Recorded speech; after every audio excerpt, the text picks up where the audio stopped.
पश्चिम बंगाल की मुख्यमंत्री ममता बनर्जी ने विधानसभा चुनाव से पहले 2,99,00,000 रुपए का लेखानुदान पेश किया है। उनके बजट के केंद्र में नेताजी सुभाष चंद्र बोस रहे, जिनकी 125वीं जयंती के नाम पर बीजेपी राज्य में कई कार्यक्रम करती रही है और आगामी चुनावों में जीत के लिए उसे गेटवे के तौर पर इस्तेमाल करती रही है। सीएम ममता बनर्जी ने अपने बजट भाषण का अंत भी नेताजी के ही कथन से किया।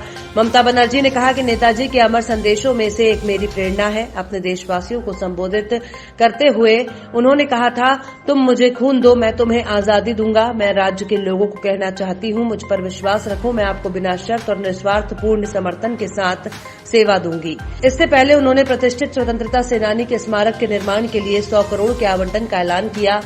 महान नेता नेताजी के सम्मान में किसी भी सरकार द्वारा हमारे राज्य में कोई भी स्मारक नहीं बनाई गई है। मैं बंगाल के लोगों की ओर से न्यू टाउन में एक आजाद हिंद स्मारक बनाने का प्रस्ताव करती हूं। पीएम मोदी रविवार को असम और पश्चिम बंगाल का दौरा करेंगे।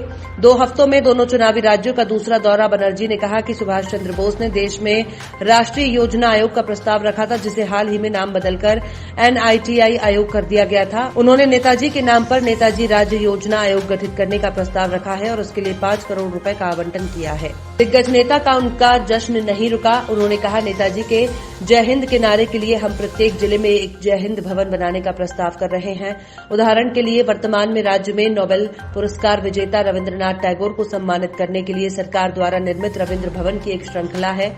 वे जहां भी हैं एक सामाजिक सांस्कृतिक केंद्र बन गए हैं। ममता ने कहा कि जय हिंद भवन राज्य के युवाओं और नई पीढ़ी को नेताजी के जीवन से प्रेरणा लेने का केंद्र बनेगा। मुख्यमंत्री ने अगले वित्त वर्ष के लिए इस प्रोजेक्ट के लिए भी 100 करोड़ रुपए का आवंटन किया है। नेताजी की याद में कोलकाता पुलिस की एक नई बटालियन की स्थापना के लिए भी उन्होंने अलग से 10 करोड़ का आवंटन किया है। इसे नेताजी बटालियन कहा जाएगा। ममता ने लेखानुदान पेश किया। 60 साल से अधिक उम्र के सभी लोगों को पेंशन की घोषणा। बनर्जी ने कहा कि सुभाष चंद्र बोस ने देश में राष्ट्रीय योजना आयोग का प्रस्ताव रखा था, जिसे हाल ही में नाम बदलकर NITI आयोग कर दिया गया था। उन्होंने नेताजी के नाम पर नेताजी राज्य योजना आयोग गठित करने का प्रस्ताव रखा है और उसके लिए 5 करोड़ रुपए का